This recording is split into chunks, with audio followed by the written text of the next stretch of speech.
Centre का एक मरीज आया था हमारे यहाँ जब भाई पूर्ण कुमार की सुसाइड हुआ था, जो एनडीए में मंत्री है महाराष्ट्र से। इससे बड़ा मजाक प्रदेश का मुख्यमंत्री और क्या करेगा। उसको कम से कम उस पद की गरिमा का ध्यान देना चाहिए कि मुख्यमंत्री का पद जो होता है लोग उस पर बहुत बड़ा भरोसा करते हैं। सरकार में तो किसी व्यक्ति की कोई सुनता भी नहीं। ये मैं नहीं कह रहा कि दादा गौतम कहता है और ये कहता है कि मैं बीजेपी का एमएलए हूं और मेरी कोई नहीं सुनता। उन्होंने ये भी कहा कि प्रदेश में भ्रष्टाचार जो है चरम सीमा पे, कलरक से लेकर के ऊपर के स्तर तक बिना पैसे कोई काम नहीं होता। मैं एक बात कहता हूं और बहुत दिन पहले मैंने आप लोगों से ये बात कही थी, तब आपको ये लगा होगा कि मैं तो सिर्फ भाजपा सत्ता में है इसलिए लोगों में कोई इस तरह की बात कही जाए जिससे लोग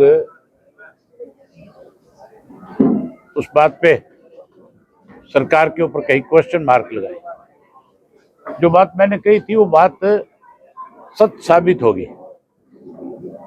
मैंने कहा था हरियाणा प्रदेश का मुख्यमंत्री डम्मी है और ये बात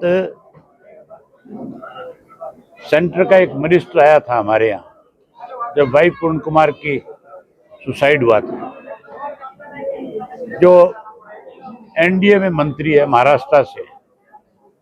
वो उनसे मिलने गया यार, उसके सामने मुख्यमंत्री ने ये कहा कि मेरी तो चपड़ासी भी नहीं सुनता, मैं तो चपड़ासी को भी सस्पेंड नहीं कर सकता। उसके बाद का उदाहरण आप और ले लें। अभी ताजा मुख्यमंत्री की खुद की एक वीडियो आ रही है जिसमें मुख्यमंत्री कहता है मैं बिहारी हूं। हरियाणा प्रदेश के अंदर बिहारी मुख्यमंत्री कभी नहीं बन सकता, ना हरियाणा प्रदेश के लोग जो इस चीज को बर्दाश्त कर सकते हैं। ये तभी कह सकता है कोई व्यक्ति जब उसको लगता है कि मेरी स्टेट में मेरी कोई बात जात पूछने वाला नहीं। इससे बड़ा मजाक प्रदेश का मुख्यमंत्री और क्या करेगा। उसको कम से कम उस पद की गरिमा का ध्यान देना चाहिए कि मुख्यमंत्री का पद जो होता है लोग उस पर बहुत बड़ा भरोसा करते हैं और वो इस प्रदेश को लोगों के बीच में मजाक बना रखा है उसने। आपके बयान की बात उनका बयान भी आया था कि मैं डमी नहीं हूं, बिल्कुल डमी कहा जा रहा है। अगर वो नहीं है तो उसको ये बात नहीं कहनी चाहिए थी, ना मनोहर लाल खट्टर को ये बताना चाहिए था कि ये डमी नहीं है। ये डमी है तभी उन लोगों को बारी बारी आप लोगों के बीच में आकर के सफाई देनी पड़ती है और डमी साबित हो चुका है। ये कोई कहने की जरूरत थोड़ी है। आप मानते हो कि नहीं मानते हो? उसने ये बात स्वीकार करी कि नहीं करी सेंटर के एक मिनिस्टर के सामने कि मेरी तो चपड़ासी भी नहीं सुनता, मैं तो चपड़ासी को भी सस्पेंड नहीं। मुख्यमंत्री तो अगर पब्लिक के बीच में खड़ा होकर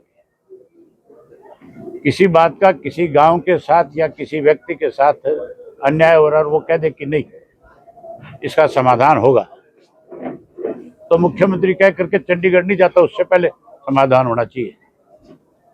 चौधरी ओम प्रकाश चौटाला मुख्यमंत्री थे।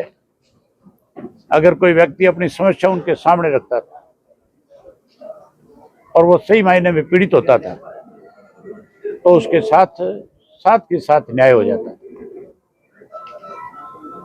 आज लोग उदाहरण देते हैं, कांग्रेसी भी उदाहरण देते हैं, बीजेपी के लोग भी उदाहरण देते हैं कि कोई चीफ मिनिस्टर था, किसी के आदेश माने जाते थे तो उस शख्स का नाम चौधरी ओम प्रकाश चौटाला था।